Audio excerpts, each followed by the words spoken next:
Mother's बच्चे के साथ 24 घंटे रहती है। वो तुरंत बच्चे के बिहेवियर्स देख रही है, सहन कर रही है। उसको पता है उसके बच्चे में कुछ-कुछ थोड़ी बहुत प्रॉब्लम्स है। उसका बच्चा थोड़ा-सा अलग है। वो पहचान नहीं पा रहे कि क्या अलग है। लेकिन फादर वो सिचुएशंस देख नहीं रहे हैं। उनको तो लगता है बच्चा फिज़िकली बिल्कुल ठीक है, दौड़ रहा है, भाग रहा है, सब कुछ कर रहा है, तो नज़रअंदाज करते रहते हैं। अगर मदर्स कुछ बोल रही है, कुछ प्रॉब्लम्स हैं, मतलब प्रॉब्लम्स है। रीज़न है 24 घंटे वो उसके साथ है। जब भी बच्चे के स्वभाव में कुछ ना कुछ चेंज आता है, मदर्स तुरंत ही पिकअप कर लेती है। चाहे एज़ डॉक्टर्स हम नज़रअंदाज कर दें या घर वाले नज़रअंदाज कर दें। अगर मेरा फंडा सिंपल है, अगर मदर बोल रही प्रॉब्लम है, तो प्रॉब्लम डेफ़िनिटली है। नमस्कार, सेहतनामा देख रहे सभी दर्शकों का बहुत स्वागत। सबसे पहले गुजारिश, सेहतनामा को सब्सक्राइब ज़रूर करिए अगर अभी तक सब्सक्राइब नहीं किया है तो। और आज बात हम करने जा रहे हैं ऑटिज़्म जिन बच्चों में होता है, उनकी माँओं को, मदर्स को कितनी चुनौतियों का सामना करना पड़ता है, कैसे बहुत ज़रूरी है कि पूरा परिवार मदद करे ताकि जो ऑटिज़्म बच्चा है उसे ठीक किया जा सके।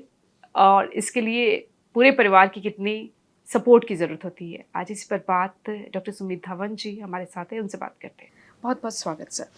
सो ऑटिज़्म प्रॉब्लम तो है, लेकिन जब एक माँ को पता चल जाता है, बहुत सारी पेरेंट्स आपके पास आते होंगे, जब ये डायग्नोज़ हो जाता है कि बच्चे को ऑटिज़्म है, तो ज़ाहिर तौर पर शायद इमोशनली, मेंटली सबसे ज़्यादा प्रॉब्लम में माँ आ जाती है। बिल्कुल जी। तो ये एक कॉमन प्रॉब्लम है जो अनमेंशन्ड है। इसे बिकॉज़ नज़रअंदाज किया जाता है। अब मदर्स में 2 तरह की प्रॉब्लम्स आती है। एक ऑटिज़्म डायग्नोसिस होने से पहले, एक ऑटिज़्म डायग्नोसिस होने के बाद। ऑटिज़्म डायग्नोज़ होने से पहले बहुत एक अटिपिकल सिचुएशन, थोड़ा-सा अनकम्फर्टेबल सिचुएशन है। मदर्स बच्चे के साथ 24 घंटे रहती है। वो तुरंत बच्चे के बिहेवियर्स देख रही है, सहन कर रही है। उसको पता है उसके बच्चे में कुछ-कुछ थोड़ी बहुत प्रॉब्लम्स है। उसका बच्चा थोड़ा-सा अलग है। वो पहचान नहीं पा रहे कि क्या अलग है। उसकी नींद खराब है। वो लोगों से राय नहीं लेने लगती। आस-पास की पड़ोसियों से बात करने लगती जिनके बच्चे हैं, और फिर वो जनता की राय लेने लग जाती। अपने हस्बैंड को भी बताती है कि मुझे कुछ-कुछ बच्चा अलग लग रहा है। वो बता नहीं पा रही कि क्या प्रॉब्लम्स है, लेकिन वो अंदर से फ़ील ज़रूर कर पा रही है। अब प्रॉब्लम आती है जब वो अपने हस्बैंड से डिस्कस करती है। उनके हस्बैंड उस प्रॉब्लम को नज़रअंदाज कर देते हैं। सबसे नज़रअंदाज करना क्यों है? बिकॉज़ जो फादर्स हैं वो हार्डली दिन में रात में 3-4 घंटे के लिए आते हैं। मदर 16 घंटे बच्चे के साथ दिन-रात बच्चे की हरकतें देख रही है, और समहाउ जिसे टॉलरेट करना बहुत ही मुश्किल है। उसकी लाइफ़ बहुत मुश्किल हो जाती है। उसका बाहर जाना बिल्कुल बंद हो जाता है, बिकॉज़ बच्चा डिफरेंट सिचुएशन में एडजस्ट नहीं कर पा रहा है। लेकिन फादर वो सिचुएशंस देख नहीं रहे हैं। उनको तो लगता है बच्चा फिज़िकली बिल्कुल ठीक है, दौड़ रहा है, भाग रहा है, सब कुछ कर रहा है, तो नज़रअंदाज करते रहते हैं। तो इस तरह से धीरे-धीरे मदर्स के माइंड में फ्रस्ट्रेशंस बढ़ते जाता है। हुँ। फिर दूसरी प्रॉब्लम्स आने लग जाती है ब्लेम गेम, कि तू ही ध्यान नहीं दे रही है, तू ही बच्चे को सिखा नहीं रही है। तो मदर्स को और थोड़ा-सा नेगेटिविटी आ जाती है, कॉन्फिडेंस और कम हो जाता है कि मैं पूरी कोशिश तो कर रही हूँ, और फिर भी कुछ नहीं हो रहा है। तीसरा नेगेटिविटी डालने वाले रहते हैं मदर इन लॉ, कुछ नहीं होता जी, बैठ जा, बच्चा अपने आप ठीक हो जाएगा। मदर और भी फ्रस्ट्रेटेड, मैं तो पूरी जान जी जान लगा रही हूँ बच्चे से इंटरैक्ट करने की कोशिश कर रही हूँ, बच्चा फिर भी इंटरैक्ट नहीं कर रहा है। उसका बिहेवियर कंट्रोल होते नहीं जा रहा है। तो बिकॉज़ मदर्स चौबीसों घंटे बच्चों के बिहेवियर्स झेल रही है, सबकॉन्शियसली उनकी रातों की नींद खराब हो जाती है। उनके दिमाग में तरह-तरह के ख़्याल आने लगते हैं।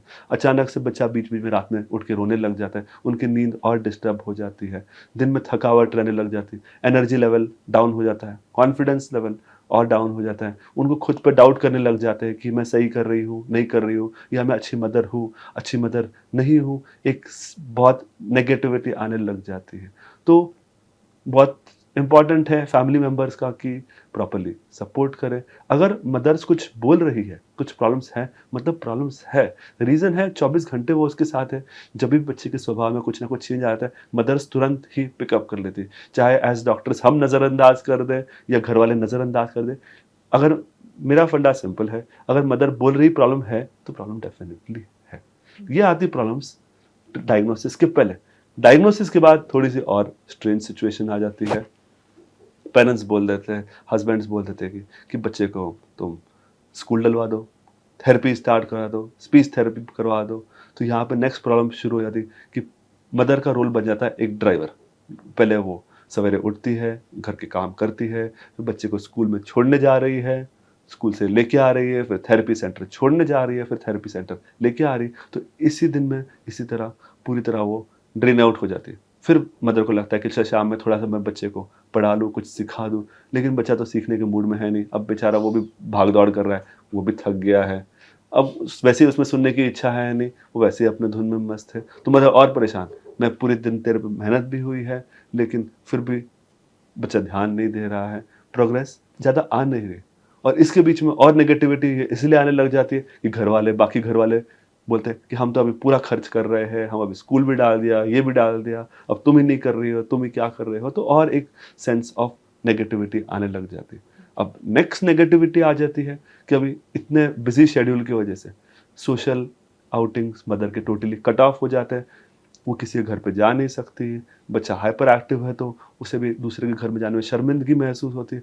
लेकिन कभी-कभार फादर्स की तो अपनी नॉर्मल लाइफ चल रही है, वो तो अपने ऑफिस जा रहे हैं, 100 लोगों से मिल रहे हैं, काफ़ी बार वो अपनी पार्टियों में भी जा रहे हैं, तो मदर्स पीछे घर पे रह जाती। तो और एक मन में अकेलापन, feeling of lack of worth, self worth, उनका और मोरल डाउन होने लगता है। तो ऑटिज़्म वाले मदर्स की चैलेंजेस बहुत ज़्यादा है और इन सब सिचुएशंस में हस्बैंड का और मदर इन लॉ का अगर साथ में है तो सपोर्ट बहुत ही इम्पोर्टेंट है। अब ये तो हो गई चैलेंजेस, ये फैक्चुअल सिचुएशन शायद आप बता रहे हैं, क्योंकि बहुत सारी माएँ आपके पास आ रही होंगी ऑटिज्म वाले बच्चों की, जो शायद वो अपनी दास्तान बता रही होंगी। अब बात ये है कि जो ट्रेनिंग एक आप देते हैं और जो माँ ने ट्रेनिंग देनी है, उसके लिए उसको बहुत सपोर्ट और पेशेंस भी चाहिए, लेकिन सिचुएशन फैक्ट जो है वो आप बता रहे हैं, वो है वास्तविकता, वो है।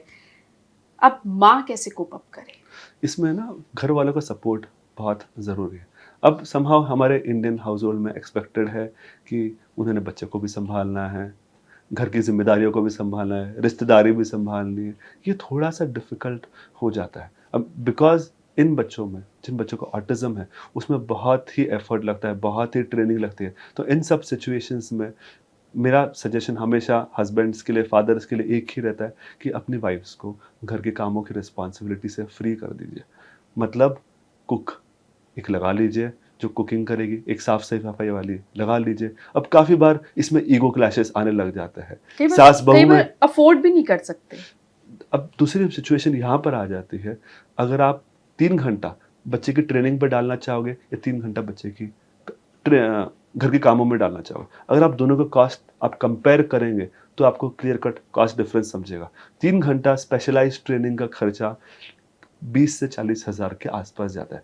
अगर आप 3 घंटे के लिए मेड रखते हो तो कॉस्ट अंदाज़ा 2 से 5 हज़ार के आसपास जाता है, डिपेंडिंग 1 ऑन मंथ की। और एक फॉर 1 मंथ, डिपेंडिंग आप किस शहर में आप रह रहे हो। तो आप सोच के देखो, आप मदर से काम कराना चाहते हो और बच्चे को स्पेशलाइज्ड ट्रेनिंग में डालना चाहते हो, या उल्टा काम करना चाहते हो कि आप स्पेशलाइज्ड ट्रेनिंग जो है थेरेपीज मदर दे और आप एक काम वाली रखना चाहते हो। अब आपने जैसे लॉजिक किया कि फाइनेंशियल खर्चे बहुत महंगे हैं, लेकिन the cost of training, specialised training इतने ज़्यादा है कि बहुत से हाउस होल्ड अफोर्ड नहीं कर पाएंगे। तो समहाउ एक बैलेंस मेंटेन करना बहुत ज़रूरी है। तो अब आप बताइए, आप घर की काम वाली पे खर्च करना चाहोगे कि स्पेशलाइज्ड ट्रेनिंग पे खर्च करना चाहोगे? अच्छा, एक मदर के लिए आप क्या, आप सपोज अगर उसे सपोर्ट मिल रहा है तो बहुत अच्छी बात है। अगर वो अफोर्ड कर पा रहे हैं कि घर में काम वाली रख दी और माँ पूरा बच्चे पर ध्यान दी, बहुत अच्छा। अगर ये सिचुएशन नहीं है, माँ के लिए तो बच्चे को ठीक करना प्रायोरिटी है, वो खुद को कैसे संभाले, उस पर टिप्स जरूर दे दीजिए। इसमें बहुत ज़रूरी है कि घर के सारे मेंबर्स किसी न किसी तरह से कंट्रीब्यूट करें। एग्जाम्पल मैं सजेस्ट करता हूँ कि पेरेंट्स, स्पेशली फादर्स, ट्रेनिंग में एटलीस्ट 20-30% कंट्रीब्यूट करें, ताकि एटलीस्ट दिन में 2 से 3-4 घंटे वो दें। उसका फ़ायदा ये होता है कि उस टाइम मदर्स को रिलैक्स करने का टाइम मिले और वो खुद भी रिलैक्स हो पाए। अब उस टाइम में मैं ये नहीं सजेस्ट करता हूँ कि आप कभी भी मदर से जाके किचन का काम, घर के काम, वो काम संभालें। मैं चाहता हूँ उस दौरान मदर्स रेस्ट करें, क्योंकि हम जो ट्रेनिंग का काम है वो बहुत ही लंबा काम है, बहुत ही एनर्जी ड्रेनिंग वर्क है, तो इसीलिए मदर्स के लिए भी रेस्ट बहुत ज़रूरी आती है। अब यहाँ पर ईगो क्लैशेस आती है हस्बैंड में, वाइफ में और सास में।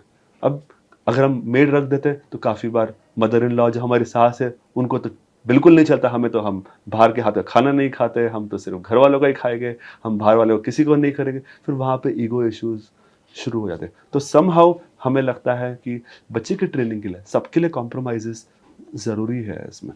हमें ज़रूरी नहीं है कि हमें सिर्फ वाइफ़ का ही, मदर के हाथ का ही खाएँगे, हमें एक कुक रखना बहुत ही ज़रूरी है। काफ़ी बार सिचुएशन यहाँ पर ऐसी भी आ जाती है कि मदर इन लॉ बोलती है, नहीं, खाना मैं खुद बना लूँगी।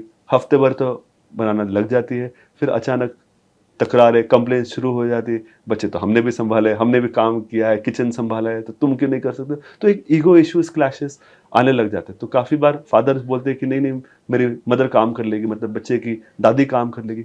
इसमें ना बहुत ईगो इश्यूज़, फैमिली में कॉन्फ्लिक्ट्स आने लग जाते हैं। तो मैं बिल्कुल भी ये चीज़ सजेस्ट नहीं करता हूँ कि ये चीज़ पॉसिबल हो। इसका बैलेंस रिस्टोर करने के लिए कभी-कभार, अगर न्यूक्लियर फैमिलीज़ है, small families means mother, father और बच्चा, खाली 3 ही लोग हैं, पेरेंट्स डिफरेंट घरों में रह रहे हैं, अपने डिफरेंट गाँव में, शहर में, तो कुछ टाइम के लिए आप अपने पेरेंट्स के साथ चले जाइए, जहाँ पर सपोर्ट स्ट्रक्चर स्ट्रॉन्ग रहेगा। सपोर्ट स्ट्रक्चर स्ट्रॉन्ग होना मीनिंग कि आप बच्चे के साथ जाओ, आप फुल फ्लेज पूरा जी-जान अपने बच्चे की ट्रेनिंग में लगाओ। घर के बाकी मेंबर्स हैं, जो आपको घर के काम हैंडल करने में हेल्प करेंगे। तो इस तरह का सपोर्ट स्ट्रक्चर भी बहुत ज़रूरी है। क्योंकि प्रॉब्लम तो है ऑटिज्म की, और अगर आपको उसको ठीक करना है तो पूरी फैमिली की सपोर्ट जरूरी है। पूरी फैमिली की सपोर्ट ज़रूरी है, पूरे फैमिली को एडजस्टमेंट्स करना ज़रूरी है। और काफ़ी बार सिचुएशन ऐसी रहती है कि फादर्स इतना कंट्रीब्यूट नहीं करना चाहते हैं, बिकॉज़ उनको लगता है बच्चे को कोई प्रॉब्लम ही नहीं है। लेकिन अगर प्रॉब्लम भी है और तो फादर को भी ये समझना होगा कि बच्चे में प्रॉब्लम है और आगे जाके ये ज़्यादा बढ़ सकती है, और उसे सही वक्त पर डायग्नोस करके ठीक करना ज़रूरी है, और उसके लिए पूरे परिवार को सपोर्ट करना है। बिल्कुल जी।